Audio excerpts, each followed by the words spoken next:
मित्रों नमस्कार। Parameter of law channel पर मैं आपका मित्र रिटायर्ड जज अशोक शर्मा आपका हार्दिक अभिनंदन करता हूं। प्रायः रोज एक्सीडेंट होते ही हैं, चाहे वो बाइक से हो, मोटरसाइकिल से हो, ट्रक से हो। सड़कों पर सड़क दुर्घटनाएं बहुत बढ़ी हैं। इसका कारण लापरवाही, तेजी होता है। जैसा मैं पुराने मोटर व्हीकल एक्ट के संबंध में एक्सीडेंट होने पर कई वीडियो बना चुका हूं, आप चैनल में जाकर उन्हें देख सकते हैं। आज मैं मोटर एक्सीडेंट क्लेम में फेक ड्राइविंग लाइसेंस अगर ड्राइवर पर है और फिर भी इंश्योरेंस कंपनी को पर्सनल इंजरी या डेथ केस में पैसा देना पड़ेगा, ये इस बारे में बताने जा रहा हूँ। लाइसेंस के मोटर व्हीकल ड्राइवर का अगर फेस लाइसेंस है, इसका कैसा क्या है, कानूनी सूझबूझ आपको होना चाहिए। सेक्शन 3 मोटर व्हीकल एक्ट कहता है ड्राइविंग लाइसेंस उस पर होना चाहिए, मस्ट। सेक्शन 4 कहता है कि एज लिमिट 18 साल से कम लोगों को ड्राइविंग लाइसेंस नहीं मिलना चाहिए, लेकिन 16 साल के बच्चों को भी लाइसेंस मिल सकता है यदि इंजन 50 सीसी से कम का है। यह आपको जानना चाहिए। Section 146 of motor vehicle act ये कहता है कि थर्ड पार्टी इंश्योरेंस मैंडेटरी है, मतलब थर्ड पार्टी इंश्योरेंस हर व्हीकल का होना ही चाहिए। Breach of condition of policy में ड्राइवर चाहे तो बचाव कर सकता है उसके वकील के माध्यम से। सेक्शन 165 मोटर व्हीकल एक्ट में special court motor accident claim tribunal बनाई गई है। मैंने इस बारे में कई वीडियोस डाले हुए हैं जिनमें दुर्घटना होने पर एफआईआर तत्काल होनी चाहिए, किसका कितना नुकसान हुआ, सामने वाली ऑफेंडिंग व्हीकल ने आपकी गाड़ी में टक्कर मारी या आपकी तेज लापरवाही से। तो अभी हाल ही में सुप्रीम कोर्ट ने यहाँ तक कह दिया है कई मामलों में कि अगर तेजी लापरवाही से ड्राइवर है और ड्राइवर की लापरवाही के कारण एक्सीडेंट हुआ है तो उसे कुछ नहीं मिलेगा। लेकिन कुछ स्थितियां अलग हैं जो मैं इसमें बताऊंगा। चोटों और मृत्यु के संबंध में कितना मुआवजा मिलेगा, इसमें बहुत सारे फैक्टर काम करते हैं। समय पर एफआईआर होनी चाहिए, ड्राइविंग लाइसेंस वैलिड मोस्टली होना चाहिए, इसके अलावा रजिस्ट्रेशन के पेपर्स होने चाहिए, एफआईआर समय से होना चाहिए, डिले नहीं होना चाहिए, एज क्या थी, वेजेस क्या थे, कितना उसका फ्यूचर प्रॉस्परस है, ये सारे फैक्टर काम करते हैं। तो वाहन के मालिक पर क्या असर पड़ेगा, अगर वैलिड और फेक लाइसेंस का असर क्या होगा। सेक्शन 149 क्लॉज 2 बताता है कि किसकी लायबिलिटी है।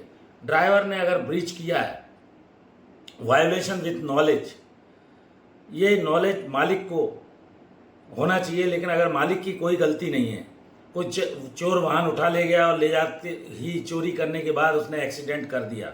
सुप्रीम कोर्ट ने union of India insurance company विरुद्ध नेहरू एंड अदर के मामले में 2003 का ये केस लो था।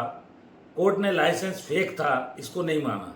इंश्योरेंस कंपनी की ये जिम्मेवारी है कि वो ऐसा प्लीड करे और प्रूव करे कि इंश्योरेंस ड्राइविंग लाइसेंस का, जो भी इंश्योरेंस कंपनी ये बताए कि ड्राइविंग लाइसेंस फेक था। मालिक केवल ये देखता है कि ड्राइविंग लाइसेंस ठीक है कि नहीं, गाड़ी चलाने के लिए उसको दे देता है। कई बार मालिक दिवालिया होने की प्ली लेते हैं, हमारे पास पैसा नहीं है, हम नहीं दे पाएंगे। वाहन मालिक को पता होता है,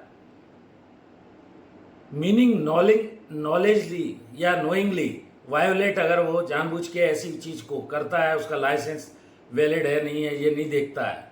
तो सुप्रीम कोर्ट ने गाड़ी के ड्राइवर पर अगर विश्वास करके मालिक ने रख लिया है, जांच पड़ताल की इसको ज़्यादा ज़रूरत नहीं है, ट्रांसपोर्ट अथॉरिटी से पता करने की ज़रूरत नहीं है। इंश्योरेंस अगर फेक है ड्राइविंग लाइसेंस, 2004 का भी एक नेशनल इंश्योरेंस कंपनी विरुद्ध सरवन सिंह का मामला हुआ था।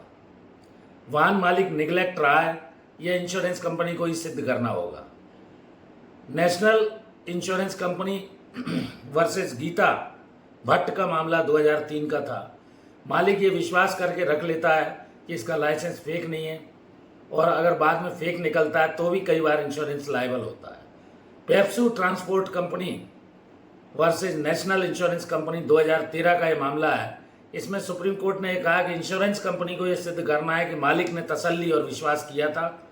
मालिक को ट्रांसपोर्ट अथॉरिटी से चेक कराने की जिम्मेवारी नहीं होती है।